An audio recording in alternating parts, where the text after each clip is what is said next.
안녕하세요. 권중왕TV의 권중왕입니다. 오늘은 10월 11일 금요일 오전입니다. 금요일 오전 방송을 시작하겠습니다. 오늘은 매우 기쁩니다. 오늘은 여러분에게 기쁜 방송을 우선 해드리겠습니다. 여러분들 뉴스 보셨죠? 작가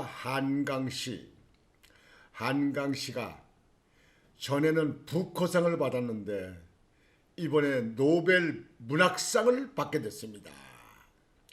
노벨 문학상을 한글날 다음날, 한글날 지내고 그 다음날 노벨 문학상을 발표가 됐습니다. 한강. 저는 어디서 그쪽에 약간의 그 누구의 얘기를 좀 듣긴 했습니다만 책을 구입해서 본 적은 없습니다. 제가 왜 이렇게 신이 났냐면요. 제가 젊었을 때, 학생 때 저도 이 작가 쪽에 꿈이 많이 있었습니다. 그래서 중앙대 국문학과도 한번 지원해 본 적도 있었고요. 그래도 뭐 좀 다녀봤죠, 그죠? 졸업은 못했습니다만, 저는 그 학생 때, 그러니까 고등학생 때죠. 제가 인천고등학교를 다녔는데 고등학교 때 동아일보 신춘 그 문예 그 모집할 때 그쪽에 제가 장편 소설 잃어버린 파랑새라는 제목으로 제가 장편 소설을 쓴 적이 있습니다. 원고지 한 800장 정도가 됩니다. 그래서 그 소설을 뭐 전문가라든가 우리 사람한테 교정하지 않고 그냥 제가 쓴 대로 그냥 그대로 그 동아일보 신춘문예자 할때 제출을 했습니다. 근데 결과는 낙방이었죠, 뭐. 그 다음에 그 이후에 또 쓴 소설이 단편 소설입니다. 체포는 시간 문제다. 라는 제가 그 단편 그 탐정 소설 같은 거죠. 그런 소설을 썼습니다. 근데 그것도 낙방. 그리고 이제 그 이후엔 뭐 이제 직장 다니고 뭐 그때 뭐 현대건설 있을 때 아닙니까? 그러다 보니까 일에 시간이 쫓겨가지고 아예 그런 문학 쪽에 그런 데는 덮어버렸습니다. 가끔씩 시간 나면 수필이라든지 뭐 에센셜 같은 거 좀 쓰고 또 시를 좀 드문드문 써놨습니다. 그 시를 쓴다고 써놨는데 아마 내가 그때 시 쓴 게 몇천 편은 될 거예요. 그냥 가끔씩 써도요. 근데 써놓고 그 계양 시골집에다 이렇게 쌓았는데 제 서울에서 직장 다닐 적에 옛날에는 화장지가 없잖아요. 그냥 그 원고지를 그냥 그 잔뜩 싸는 걸 갖다가 다 그 못 쓰는 건 줄 알고 부모님들이 화장지로 다 썼어요. 그냥. 그 써놓은 거예요. 그래서 다 없어지고 그 이후에 틈틈이 써가지고 시인에 등단을 했습니다. 서정 시인으로 제가 등단했습니다. 그래서 문학에 대해서는요, 제가 남달리 참 뭐 책도 많이 읽고 그렇게 하는 편이지만 남달리 참 그 생각을 많이 하는 사람인데 이번에 한강 작가가 전에는 부커상 탔는데 이번에는 노벨 평화상 소식을 듣고 정말 환영합니다. 한국에서 노벨 평화상이 나왔습니다. 아니 노벨 문학상이 나왔습니다. 전에 고 김대중 그 전 대통령이 노벨 평화상을 탔지요. 그 뭐 로비에 탔니 뭐니 뭐 많이 얘기들 나왔습니다만 노벨 문학상까지 탔습니다. 자, 우리나라에서는 이렇게 노벨 평화상이라든지 문학상이라든지 하여튼 노벨상 타는 게 참 우리나라는 머리가 좋고 세계 지금 현재 기업들이 선두주자를 가고 있는데도 아주 그 인원수가 적습니다. 일본은 우리나라의 수십 배는 됩니다. 일본은 노벨상 타는 사람들이 참 많아요. 가까운 일본은요. 근데 우리나라는 아마 그런 쪽에 대해서는 큰 관심은 없는 것 같아요. 여하튼 이번에 노벨 문학상을 거머쥔 젊은 거장 한강 씨, 참 대단해요. 정말 정말 축하합니다. 축하합니다. 축하합니다. 축하요. 한강 씨는 1970년 서울에서 태어났더라고요. 그래서 풍문여자고등학교를 나와서 연세대교 국문학과를 나왔어요. 그래, 연세대교 국문학과 다닐 적에 그쪽에 벌써 그때 23살 때 시인으로 등단을 해요. 시인으로 당첨이 됐습니다. 시 4편을 써서 보냈는데 그쪽에 시인으로 당첨됐습니다. 그래서 시인으로 등단했고 그 이후에 뭐 에센스를 많이 쓰고 그렇게 했는데 결국은 이제 소설가로 가서 지금은 젊은 소설가 30대에 벌써 소설가로 인정을 받았으니까요. 그래가지고 지금은 이제 지난번에 부커상을 받았는데요. 부커상이 노벨상하고 똑같이 세계 3대 그 상이 있지 않습니까? 프랑스에서 주는 상이고 이렇게 세계인데 전에는 부커상 받고 이번엔 노벨 문학상을 받았습니다. 아주 확실히 종집을 찍었죠. 지금 현재 그 한강 씨의 씨의 그 작품을 구입하자한다고 뭐 그냥 인터넷상에 좀 마비랍니다. 마비요. 그러니까 거의 많은 사람들이 그렇게 알려지지 않았던 그 한강 씨인데 뭐 젊으니까 그렇겠죠. 지금 현재 70년생이니까 지금 54세죠. 뭐 지금 현재 젊죠. 아주 젊지.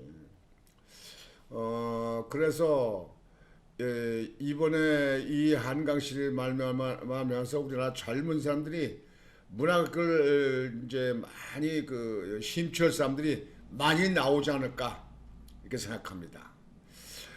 책을 많이 읽고 책을 많이 보고 문학을 많이 한다는 건 그만큼 마음이 아름답고 오밀조밀하고 보드랍고 이렇게 사람들을 이렇게 늘 마음적으로 편안하게 이렇게 할 수 있는 그런 분위기가 된다 생각해서 젊은 작가들, 젊은 문학인들이 많이 배출되기를 바랍니다. 참 한강 씨 정말 축하합니다. 한강 씨. 여러분들에게 한번 한강 씨를 한번 그 뉴스에 나온 걸 좀 보여드릴까요? 이번이 처음이고 또 노벨상 수상은 김대중 전 대통령의 노벨 평화상 수상에 이어서 이번이 두 번째입니다. 자, 관련 소식 취재기자 연결해 보겠습니다. 박순표 기자. 네, 박순표입니다. 네, 한국 문학의 최대 경사인데 소설가 한강이 노벨 문학상 수상자로 선정이 됐군요. 네, 그렇습니다. 한국의 소설가 한강 씨가 2024년 노벨 문학상 수상자로 선정이 됐습니다. 스웨덴 노벨위원회는 한강 씨의 작품에 대해서 역사적 트라우마를 직시하고 인간의 삶의 연약함을 드러내는 강렬한 시적 산문이라며 선정 이유를 밝혔습니다. 한국 작가가 노벨 문학상을 받은 것은 이번이 처음입니다. 또 한국인의 노벨상 수상은 지난 2000년 노벨상을 탄 고 김대중 전 대통령이어 이번이 두 번째입니다. 네, 소설가 한강이 어떤 작가인지 소개를 좀 부탁드리겠습니다. 네, 소설가 한강 씨는 1970년 광주에서 출생을 했습니다. 연세대학교 국어국문학과를 졸업하고 이후 센터에서 문학인이 아니고 출판인으로서 첫 길을 내딛었습니다. 93년도 문학과 사회 겨울호에 서울의 겨울 등 시 4편을 치르면서 소설가가 아니라 시인으로 먼저 등단을 했고요. 이듬해 94년도에는 서울신문 신춘문회에 붉은 닷이라는 작품이 당선이 되면서 소설가로 본격적인 활동을 시작을 했습니다. 이어 95년도에 첫 소설집인 여수의 사랑에 출간된 이후 다니던 직장을 그만두고 본격적인 전업 작가로서의 활동을 시작을 했습니다. 이후 등단 이후에 꾸준하게 작품을 냈고요. 2007년도 서울예대 문예창작학과 교수로도 임용되기도 했습니다. 이후 소설가 한강을 알린 것은 몽고반점이라는 소설을 발표하면서부터입니다. 2005년도 심사위원 7명의 전원일치 판결로 몽고반점이 이상문학상의 수상작으로 선정이 됐기 때문인데요. 이상문학상 역사상 1970년대생의 젊은 작가가 수상자를 맡기는 소설가 한강의 몽고반점이 처음이었습니다. 그러면서 당시 심사위원들은 다른 여타의 70년대생의 젊은 작가들과는 달리 진중하고 깊은 문장 속에 깊은 세계의식이 담겨있다 이런 표현을 쓰면서 몽고반점을 이상문학상 수상자로 선정을 했습니다. 이때부터 소설가 한강은 차세대 한국 문학의 기수 중 한 사람으로 주목을 받기 시작했습니다. 소설가 한강의 몽고반점에 대해서 당시 문학평론가 고위 됐던 문학평론가 이혜령 씨는 이 작품에 대해서 한강의 몽고반점은 기이한 소재와 특이한 인물 설정 그리고 복잡한 이야기 전개가 어색할 수도 있지만 이 모든 어려움들을 차원 높은 상징성과 뛰어난 작품으로 풀어냈다. 그래서 소설 읽기에 또 다른 재미를 보여주고 있다고 극찬한 바 있습니다. 그러면서 소설가 한강이 국제적 명성을 얻기 시작한 것은 바로 2016년 5월이죠. 채식주의자가 부코상의 수상자가 되면서부터 이때부터 소설가 한강 국제적으로 국제문단이 주목하는 작가로 주목을 받기 시작했습니다. 이번에 다시 소설가 한강이 노벨문학상 수상자로 선정이 되면서 이제 한국 문학도 영미권이 주류를 이루었던 세계문학계에서 우리 한국 문학이 중심으로 자리 잡는 계기가 될 것으로 보입니다. 지금까지 문화부에서 전해드렸습니다. 참 대단하십니다. 참 마음이 기쁩니다. 정말 기쁩니다. 노벨 문학상을 실력으로 확실히 거머잡았다. 정말 축하할 일입니다. 축하해요. 축하. 그래서 젊은 그 작가였었는데요. 앞으로 기대가 됩니다. 앞으로 우리나라 문학계를 아주 더욱 한 차원 끌어올릴 수 있는 그런 계기가 된다고 봅니다. 한강. 근데 이름이요. 그 부모님들이 참 이름 멋지게 졌어요. 한강. 저는 그 전에 그 처음에 한강 씨의 그 이야기를 어디서 있는 사람들한테 들을 적에 처음에는 작품이 한강인 줄 알았어요. 이름이 한강이 아니고. 근데 역시 문학을 할 수 있기에 그 부모님들이 아마 문학적인 소질이 있는 걸 알고 그랬는지 아주 이름이 멋집니다. 한강. 참 멋져요. 한강 작가님에게 진심으로 축하드립니다. 앞으로 더욱 크게 대성하시기를 바라고 좋은 작품 많이 우리에게 또 세계인들에게 남겨주시기를 바랍니다. 오늘 이렇게 말씀드리고요. 그 다음에 이제 끝으로는요. 요즘에 또 가장 그 좀 많이 좀 입에 오르는 한동훈. 지난번에 9일날 10월 9일날 광화문 태극기 집회 때 한동훈 사퇴하라고 그냥 뭐 그 많은 수십만이 모이는데 난리가 치더만요. 요즘에 그 한동훈 씨의 문제를 제가 유튜브 방송도 지적을 했습니다만 정치 초년병이든가 주변의 참모들이 문제가 있습니다. 다시 한번 말씀드리면 한동훈 대표가 정치를 하려고 한다면 자당에 있는 문제, 그러니까 여당권에 있는 문제에 대해서 쓴소리할 적에는 언론과 상대로 하면 안 됩니다. 이건 제2의 이준석 형입니다. 그렇게 하지 않고 그거는 독대로 이제 내부에서 비공개로다가 거기서 논의하고 뭐하고 이렇게 하는 겁니다. 그 이후에 뭐 언론한테 어떻게 한다든가 그런 거는 그때예요. 근데 한동훈 이 대표라는 사람은 정치 초년병이 돼서 그런지는 모르겠지만 언론한테 부각을 시키는 것부터 먼저 하려고 그래요. 이게 그러니까 당을 자꾸 깔아내리는 거예요. 그러니까 본인도 깎아지는 거예요. 그리고 당내에 있는 당원들이 지지하는 걸 자꾸 등을 돌리는 거예요. 자꾸 떠나는 거예요. 이거는 정치인으로는 앞으로 대성할 수 없다. 가장 잘못하는 그런 정치다. 한국 사회에서는 그렇습니다. 근데 오늘 한동훈한테 쓴소리를 한 분이 계세요. 권성동 의원. 강릉 출신이죠. 권성동 의원이 김여사 발언 부적절. 김여사 발언 부적절. 그 다음에 이양수 의원은 이제 속초 출신이죠. 이양수 의원은 김대남 대응 바람직하지 않아. 김대남 대응 바람직하지 않아. 이렇게 말을 했습니다. 좀 여기에 대해서 얘기한 거는 그런 겁니다. 한동훈 대표가 김여사 공개활동 자제할 필요가 있다. 뭐 대선 과정에서 이미 약속한 거 그리고 까불렸어요. 언론에다. 이 까불린 것이 이게 문제입니다.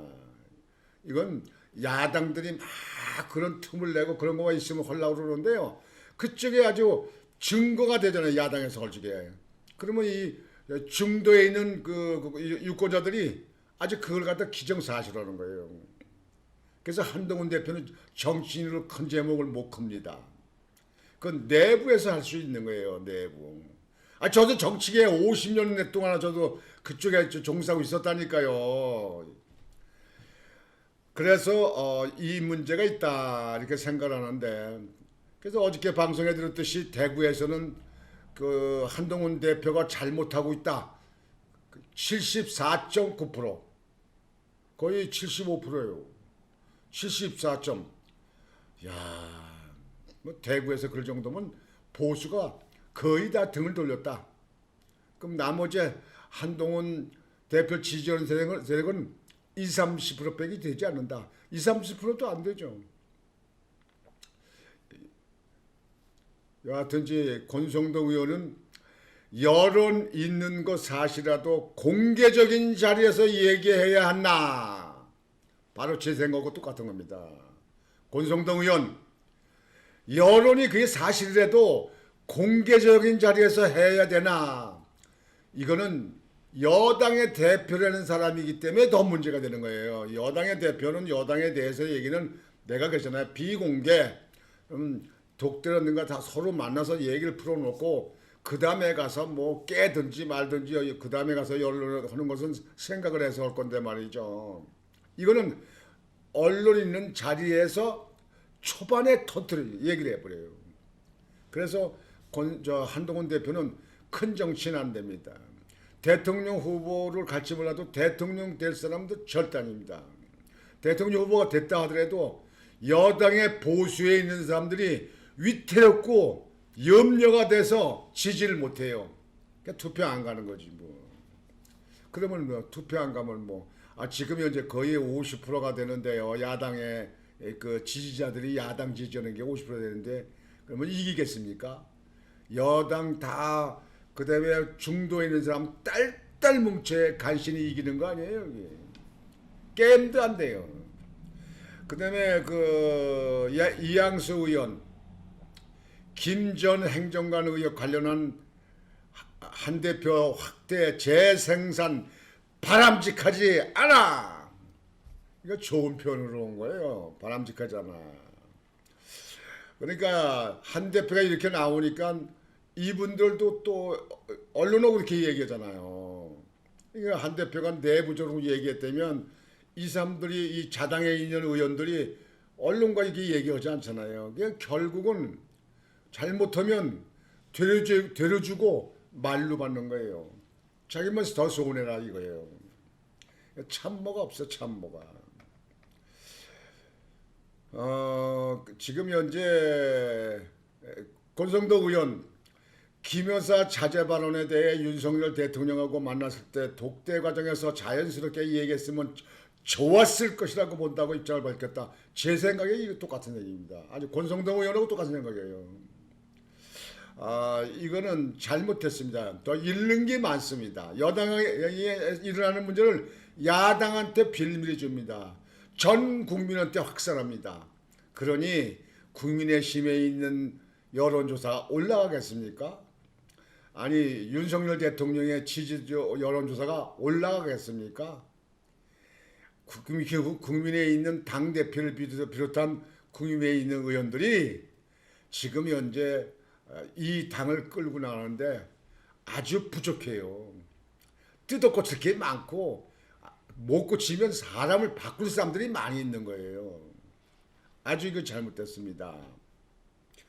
뭐 어저께인가 여론조사하는 거 보니까 뭐 그 지금 현재 말도 많고 탓도 많고 법적 그 범죄 의혹도 많은 이재명이가 50.4%가 되더라고. 50.4%.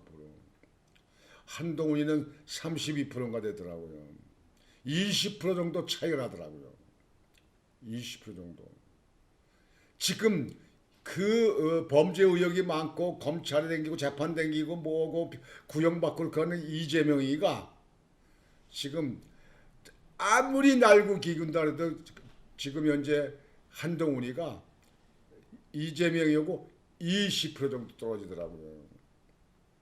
그러니까 제가 생각할 때는 더 떨어집니다 앞으로. 왜? 거기서 등 돌리는 사람들이 보수 세력의 우파들이에요. 국민의힘 있는 사람들이라고. 그거 앞으로 그 정치 생명 가는 그 길을 그 틀을 바꾸지 않는 한 더 떨어집니다.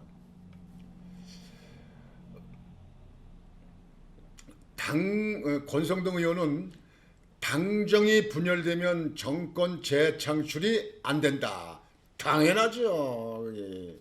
당원들이나 국민들이 이런 모습을 지켜볼 때 얼마나 답답하겠나. 바로 제가 답답한 거예요. 아이고 저렇게도 못할까. 조금 더 긴 호흡으로 국민과 당원이 무엇을 생각하는지 좀 생각했으면 언행을 하는 것이 좋겠다고 강조했다. 생각하면서 말 좀 해라 이에요. 생각하면서 그냥 머리 떠오르면 막 저기 저 참새같이 저저저저 막 쏟아붓지 말고. 윤 대통령은 정치 권력의 정점에 있지만 정치 인생의 마지막 길이고 한 대표는 당 대표직을 발판으로 대통령이 되겠다는 욕심을 갖고 있는 분 아니겠느냐며 두 분이 싸우면 누가 손해인가? 결국 한 대표가 손해인 것이라고 중요했다. 앞으로 나갈 사람이 손해다 그런 얘기죠. 당연하죠. 아주 명언입니다. 한동훈 대표 큰 정치에 꿈이 있으면 좀 그 정치 선배들한테 많이 좀 듣고 많이 이래요. 그 운동권에 있는 뭐 저기 황은경이나 저기 누구야 그 김경률이 뭐 이런 사람들 있는 사람들 그 정치 경험도 없는 사람들 그 사람들 구의원이나 한번 해봤습니까? 예? 시의원이나 그 광역의원이나 해봤어요? 국회의원한테 떨어진 사람들 아니에요? 그런 사람들 갖다 조역으로 참모로 두고 한다. 지금도 한다. 에이, 아예 가는 길이 틀렸어요. 하는 태도가 틀렸고 아주 꿈깨요. 이양수 의원도 함인경의 아침 저널에 출연해 김 전 행정관의 한동훈 공격 사주 의혹과 관련 친한계까지는 모르겠지만 한동훈 대표나 한 대표를 좋아하는 의원들이 너무 확대 재생산하는 것은 정치적으로 바람직하지 않다고 말했다. 한 대표는 연일 김 전 행정관을 겨냥하며 감찰을 통해 당 기간을 잡겠다는 입장을 비치고 있다. 그러니까 지금 현재 국민의힘에 있는 당원들이나 보수 측에 있는 우파들 얘기는 그거예요. 한동훈이가 왜 자당에서만 자꾸 투쟁하고 싸우고 그렇게 하냐 이야. 예? 아니 뭐를 얻으려고 그러고 뭔 생각을 당을 쪼개고 나가려고 하는 거냐? 그럼 나가려고 하는 것 같으면 빨리 나가도록 해라. 그런 얘기예요. 그렇지 않으면 자꾸 자당만 왜 심냐. 그리고 용산 대통령실에 있는 김건희 여사라든가 이런 윤석열 대통령을 왜 자꾸 흔들고 자꾸 거기만 총질을 하냐 이거야. 왜 내부 총질만 하냐 그런 얘기예요. 지금 할 게 얼마나 많습니까? 예? 지금 현재 그 국민의힘에 있는 사람들은 모두가 야당에 잘못하는 문제가 있고 문제거리 있는 거에 대해서는 아주 목숨 걸고 이렇게 나서야 될 거 아니에요. 그냥 집중 포화를 할 거 아니에요. 미사일도 쓰고 이 애무심 총도 쏘고 막 쏴야 될 거 아니에요. 대포 쏘고 고사포 쏘고 할 거 아니에요. 이거는 종이 쪽 하나 못 던져? 아이고 그래가지고 무슨 다음에 또 재집권 한다고 합니까? 이 인사들아. 아이고. 하여튼 권성동 의원이 가끔씩 옳은 얘기 많이 해요. 예? 권성동 의원. 강릉 아주 명문 출신이에요. 강릉의 출신인데 아주 강릉에서는 아주 인기가 캐비더라고요. 예. 권성동 의원 아주 이번에 아주 또 적절한 말 했어요. 좀 더 그냥 강하게 좀 얘기해요. 정치 후배들한테 말이에요. 예? 그 사적으로 만나가지고 좀 그냥 잘못 들은 거 있으면 야단도 치고 좀 그래서 좀 당을 좀 제대로 잡으셔요 좀. 아주 권성동 의원이 가끔씩 말하는 거 보면 아주 또 그 당을 좀 새롭게 좀 거듭내게 하려고 좀 옳은 소리를 하시더라고. 하여튼 오늘 이 문제는 여기까지만 말씀드리고 판단은 시청자 여러분들 것이 하시는 겁니다. 끝으로 다시 한번 말씀드립니다.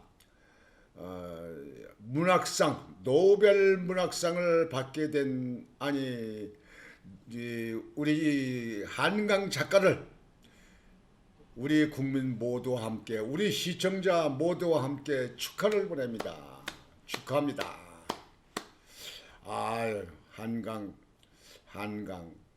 참 이름도 참 우리네 사는데 특이하지만 참 아주 이 글을 아주 그 평가를 보니까 아주 시적인 글 저기로 글을 그 소설을 잘 썼다 이렇게 평가가 나오더라고요. 뭐 시인으로 먼저 등단했으니까 시의 감정도 있겠죠. 마음이 곱고 마음이 차분하고 마음이 순수하지 않으면 시를 쓸 수가 없는 겁니다. 저 사기꾼들 이 협잡배들이 시 씁니까? 그냥 말장난만 하고 욕만 잘하고 뭐 이런 거 하죠. 하여튼 오늘 여러분들 금요일입니다. 내일부터 오늘만 지나면 내일부터 또 주말입니다. 공기 좋고 또 온도도 적당한 가을이 돼가는 이 무렵 가을 초반에 여러분들 주말에 진짜 보람 있는 그런 시간을 보내시기 바랍니다. 뭐 가벼운 야산 등산을 하신다든가 아니면 강이나 바다를 나가서 가족들이 좀 이렇게 바람을 쏘신다든가 또 어느 분들은 또 낚시 좋아하시면 낚시도 한번 가셔서 낚시도 한번 해보시고 그러면서 여러분들 머리도 식히고 몸도 피곤을 몸도 달래는 그런 계기가 되시기를 바라겠습니다. 한강 저는 책을 한번 서점에 가서 책을 한번 구입하라 한번 가보겠습니다. 몽고반점 우선 그거부터 한번 저희가 봐야겠습니다. 몽고 반점이라고 하는 게 아마 내가 볼 때는 여러분들 우리가 아이들 낳으면 히프에 이렇게 파라스름은 이렇게 점이 있잖아요. 이렇게 한 거예요. 이게 뭐 지금 몽골인들이 그렇게 있다고 그러는데요. 그래서 이제 우리하고 그 혈족이 같다 그러는데요. 여하튼 그 소설 내용을 한번 읽어보고 다음에 또 기회 되면 방송 때 여러분들에게 내용을 말씀드리는 기회도 갖겠습니다. 오늘 방송을 이걸로 마치겠습니다. 여러분 오늘도 편안한 오후가 되시기를 바라겠습니다. 권유왕TV의 권유왕이었습니다. 여러분 안녕히 계십시오.